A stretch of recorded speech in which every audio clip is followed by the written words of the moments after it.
자, 오늘은 60세 된 여자분인데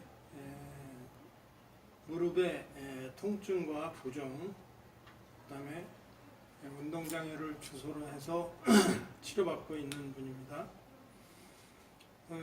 이분이 그 의학적 소견상으로는 그 무릎이 저희 병원에 처음에 왔을 때는 한 2주 전에 왔는데 상당히 많이 부어 있었는데 그동안에 좀 외래 치료를 받으면서 좀 좋아졌어요.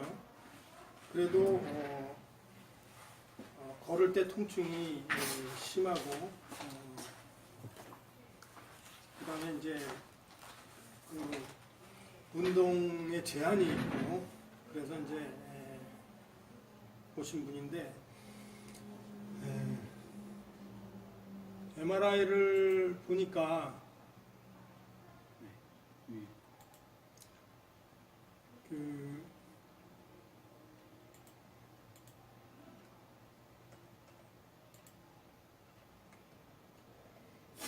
이렇게 이제 이와 같이 이렇게 부종이 심하고 뭐 활막에 비후화가 있습니다. 슬개골하고 대퇴골 사이의 관절에. 그래서 이게 이제 이렇게 탄젠셜 뷰에서 보면은 이 근위 대퇴골 부위에 이렇게 그 덴시티가 다른 데랑은 좀 골 치밀도가 좀 다르죠. 이쪽은 염증성 반응이 있어가지고 이런 현상들이 나타나는 경우도 있지만은 이런 경우에는 혈액순환이 잘 안 되는 그런 소위 그 서컨드랄 보니 에로전의 범죄. 그러니까 우리말로 하면은 연골하 골부종이라고 할까요? 그렇게 표현될 수 있습니다. 여기서 보면은 PCL은 아주 괜찮고요. 90자인데, 그죠? 근데 이제 이게 아마도 그 내측 대퇴골 근위부 같은데, 보면은 내측 반월상 연골판에 뒤쪽에 이렇게 수평한 그런 찢김 같은 것들이 보이고, 이쪽도 마찬가지죠. 그다음에 이제 이게 전십자인대인데 이게 좀 괜찮다고 볼 수 있습니다. 그런데 이제 여기서 보면은 이게 슬개인대인데 활막에 비후화가 전반적으로 많이 진행돼 있죠. 그래서 이제 이러한 상태가 좀 오래된 거다 이렇게 판단할 수 있겠습니다.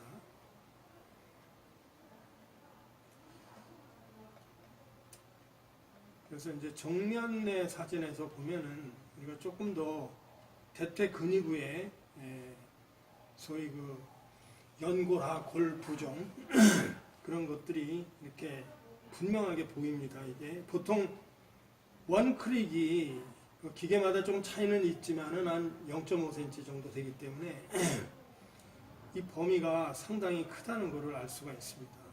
그래서 이 부분에 이런 식으로 나타나는 경우가 상당히 통증이 심합니다. 그리고 이쪽에서 보면은 내측부인대도 내측부인대 주위에도 이렇게 소위 이퓨전 부종이 이렇게 있는 걸로 봐서 내측부인대 주위에도 이렇게 브로사이티스 그러니까 거미발 이쪽에 이제 내측부인대와 안쪽으로 연결 붙어 있는 그런 인대 주위에 점액남염 같은 것도 보이고 있습니다. 그럼 과연 이제 이런 거를 어떻게 치료하느냐 이런 문제인데 다른 병원에서는 이게 이제 수술하자고 하는 데도 있었고 수술이 지금 단계에선 필요 없다라고 얘기하는 그런 데도 있었다고 하는데 사실 이런 경우에 제 생각도 수술이 지금 단계에서 이 상황을 좋게 만들 수 있는 그런 수술 방법이 다른 뭐냐 하는 것을 우리가 생각해 볼 수 있는데 정형외과 영역에서 수술을 생각하는 가장 중요한 것은 소위 불안정 요인이라고 하는 개념을 들 수가 있는데 그거는 이제 두 가지 면에서 생각할 수 있는데 첫째는 골격 구조를 형성하는 그러한 구성 요소로서의 기능이 떨어져 있다. 예를 들어서 골절이 있다든지 인대가 확실하게 끊겼다든지 이런 경우에는 그거를 회복시켜줘서 그 골격 구조의 물리학적인 어떤 불안정 요인을 제거해야 될 필요가 있겠죠. 그건 뭐 절대적인 경우라고 생각할 수 있고 두 번째는 어떠한 질병이든 또는 그 손상이든 간에 그것이 인접 조직에 자기 자신도 물론 그렇지만 인접 조직에 심각한 문제를 향후에 유발시킬 가능성이 농후하다. 이렇게 됐을 때는 그거를 이제 불안정하다는 개념으로 볼 수 있어서 수술의 대상이 됩니다. 그렇게 포괄적으로 설명할 수 있습니다. 그래서 이런 경우에는 이분이 제일 문제가 되는 게 이게 통증의 문제고 실제적으로 걸을 때의 운동 제한이라고 하는 것은 이 통증 때문에 제한이 있는 것이지 운동 제한이 실제적으로 그렇게 심한 건 아니었습니다. 윤 선생님 어떻게 생각하세요? 윤 선생님 생각하신 그런 지금까지 치료하시고 의학적 검사하시고 한 상태에서 이분의 현 상태가 어땠습니까? 일단 뭐 물리치료적인 의학적 검사에서는 뭐 시드레스 테스트는 당연히 양성이 나왔고요. 그다음에 뭐 맥모레이 테스트라든가 아니면 ACL, PCL 이런 드로우 테스트를 해봤을 때는 다 정상이었고 그리고 본인이 이제 가만히 누워 있을 때 그 즉 레스팅 포지션에서도 통증을 일으켰었습니다. 그리고 뭐 딱히 뭐 근육 약화라든가 그런 거는 없었고요. 그 다음에 이제 니 익스텐션을 했을 때 이제 무릎을 쫙 폈을 때 이제 바스투스 메디알리스 같은 경우도 이제 평소 운동을 많이 하셨다고 하더라고요. 그래서 이제 니 익스텐션을 했었을 때 이제 바스투스 메디알리스 이제 좀 잘 올라오는 편이었고 근력 자체는 그렇게 떨어진 건 아닌 것 같습니다. 예. 지금 그래서 그러면은 저기 실장님 같은 경우는 이 환자에 있어서의 제일 문제점이 뭐라고 생각하십니까? 어떤 점을 우선 제일 먼저 해결해 줘야 된다고 생각하세요? 일단은 통증이 제일 큰 것 같습니다. 예. 근데 가만히 있을 때도 아프다니까 예. 아이싱을 하든가 그래서 통증부터 줄여놓고 그 다음에 움직이는 걸 맞춰가야 돼요. 통증은 어느 부위 통증이 제일 그 뚜렷하다고 생각을 하세요? 제일 문제가 된다고 생각하세요?